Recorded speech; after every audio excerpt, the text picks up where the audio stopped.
ये जो बीजांड है, ये बीजांड एक गोल आकार की संरचना होती है, गोलाकार संरचना है। अब बीजांड के चारों तरफ अपन सबसे बाहर देखते हैं तो बीजांड के चारों तरफ जो आवरण पाया जाता है उस आवरण को कहते हैं अध्यावरण। बीजांड के चारों तरफ जो आवरण पाया जाता है उस आवरण को कहा जाता है अध्यावरण। तो ये सवाल आता है, बीजांड के चारों तरफ जो आवरण है उसको क्या कहा जाता है? अध्यावरण। अध्यावरण के दो स्तर होते हैं, एक का नाम होता है बाह्य स्तर और एक का नाम होता है अंत स्तर। अध्यावरण के दो स्तर होते हैं, बाह्य स्तर और अंत स्तर।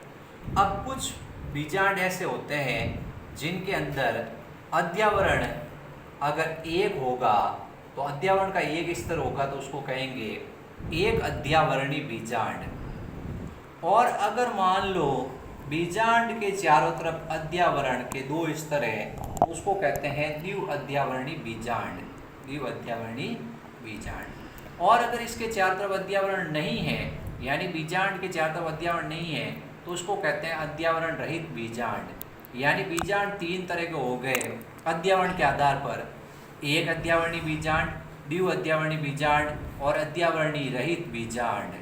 ठीक है, तो आपसे पूछा जाएगा अध्यावरण के आधार पर बीजांड कितने प्रकार के? अध्यावरण के आधार पर बीजांड तीन तरह के हो गए, अध्यावरण के आधार पर एक अध्यावरणी, द्विव अध्यावरणी और अध्यावरण रहित। अब आपको बीजांड के दो भाग दिख रहे हैं, एक तो बीजांड का आधार भाग है, इस बीजांड के आधार भाग को अपन कहते हैं निभाग। बीजांड के आधार भाग को कहा जाता है निभाग या अपन कहते हैं चैलेजा। तो चैलेजा क्या है? बीजांड का आधार भाग है, उसको अपन कहते हैं निभाग। और बीजांड का शीर्ष भाग जिस तरफ अध्यावरण अधूरा है उसको कहते हैं बीजांड द्वार। बीजांड द्वार क्या है? बीजांड द्वार एक ऐसा भाग है जिसको माइक्रोपाइल के नाम से जाना जाता है। एक्चुअल में बीजांड के चारों तरफ अध्यावरण जहाँ अधूरा होता है उसको अपन कहते हैं बीजांड द्वार।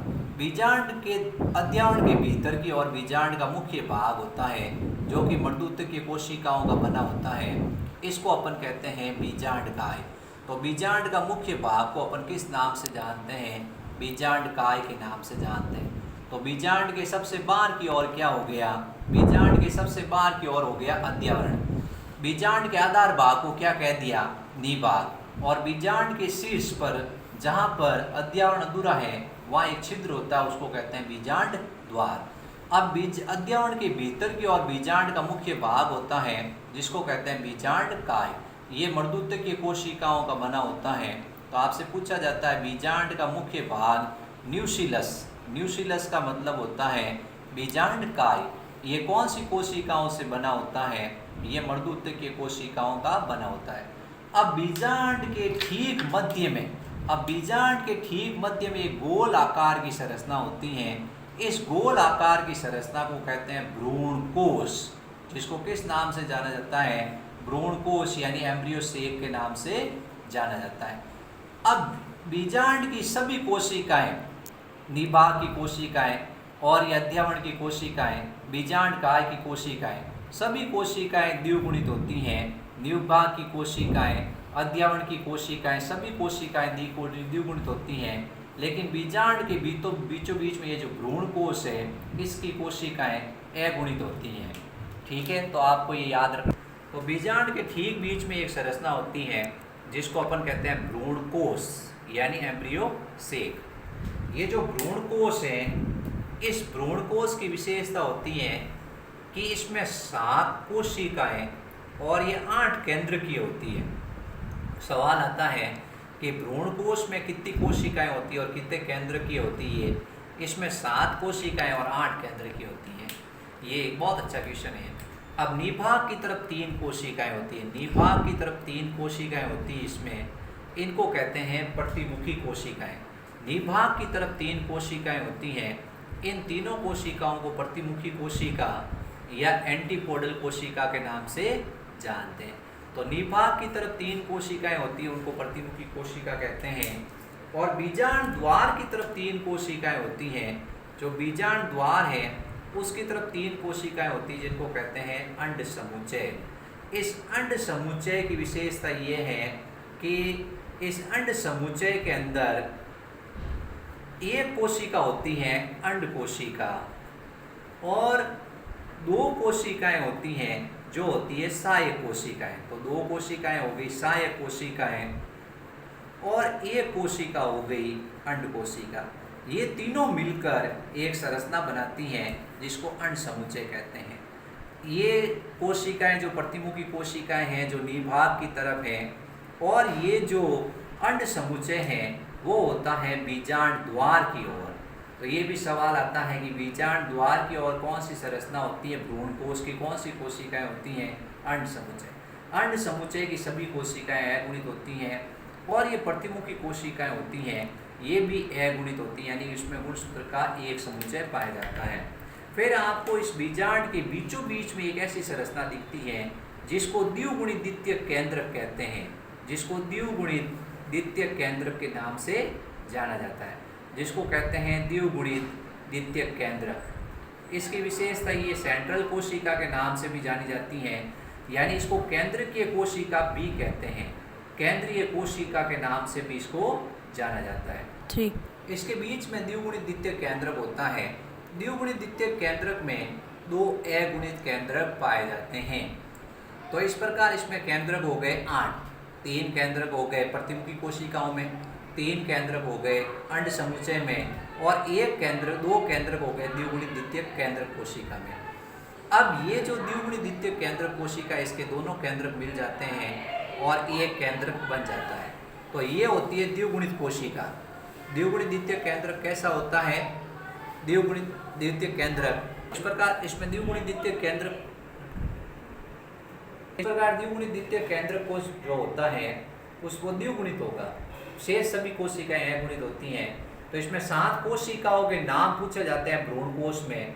तो 7 कोशिकाओं में 3 कोशिकाएं जो निभाग की ओर है, चैलेंजर की ओर है, उनको कहते हैं प्रतिमुखी कोशिका। 3 कोशिका बीजांड द्वार की तरफ है जिनको कहते हैं अंड समुच्चय। अंड समुच्चय में सहायक कोशिकाएं होती है 2 और एक कोशिका होती है अंड कोशिका जो कि नाशपति के आकार की होती है। और द्विगुणित द्वितीयक केंद्र ठीक बीच में होता है जो कि द्विगुणित होता है। तो अब सवाल आ गया प्रतिमुखी कोशिकाएं कैसी होती हैं? तो आप बताओगे अगुणित होती हैं। अंड कोशिका कैसी होती हैं? अगुणित होती हैं। सहायक कोशिका कैसी होती हैं? अगुणित होती है। लेकिन द्विगुणित द्वितीयक केंद्रक कोशिका या जो केंद्रीय कोशिका है वो कैसी होती है? तो आपका आंसर होगा द्विगुणित होता है। इस पर 7 कोशिकाएं और 8 केंद्र की अवस्था इसमें शुरू में देखी जाती है। इस प्रकार अपन ने बीजांड में सबसे पहले देखा कि सबसे पहले बीजांड के चारों तरफ जो आवरण होता है उस आवरण को कहते हैं अध्यावरण। तो बीजांड की पहले पॉइंट हो गया कि बीजांड के सबसे बाहर की ओर जो संरचना होती है उसका नाम होता है अध्यावरण। ये अपन ने पढ़ लिया। फिर इसके अंदर की तरफ भीतर की तरफ बीजांड का मुख्य भाग है जो कि मर्दूत्य के कोशिकाओं का बना हुआ है, उसका नाम हो गया बीजांडकाय।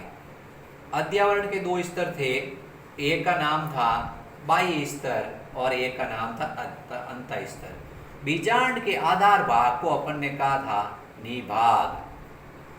अब ये बीजांड व्रंत है और ये क्या है? नाभिका है। यानी बीजांड व्रंत बीजांड के जिस भाग से जुड़ा होता है उसको कहते हैं नाभिका। अब इस बीजांड के बीचों बीच में आपको एक और संरचना दिखेगी जिसका नाम होगा भ्रूण कोश। इस भ्रूण कोश में 3 कोशिकाएं होगी प्रतिमुखी कोशिकाएं, 3 कोशिकाएं अंड समुच्चय और एक भी बीच में होगा जिसका नाम होगा द्विगुणित द्वितीयक केंद्रक। और यह अध्यावरण बीजांड द्वार के अध्यावरण अधूरा होगा और बीजांड द्वार का निर्माण करेगा। इस प्रकार बच्चों ये बीजांड की संरचना पूर्ण हो गई। आपको मेरे हिसाब से बीजांड की संरचना पूरी समझ में आ गई होगी।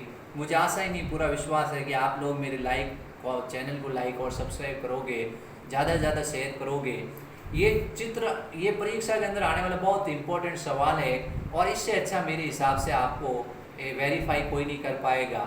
आप इस चित्र को समझो, बार बार रिवाइज करो और परीक्षा के अंदर जैसे ही बीजांड की संरचना या भ्रूणकोश की संरचना आए आप उसको पूरा का पूरा वैसे वैसे छाप दो और इसमें कोई छोटे सवाल आए उनको आप सॉर्ट आउट कर लो। धन्यवाद। प्लीज़ मेरे इस चैनल को लाइक और सब्सक्राइब ज़रूर करें। धन्यवाद।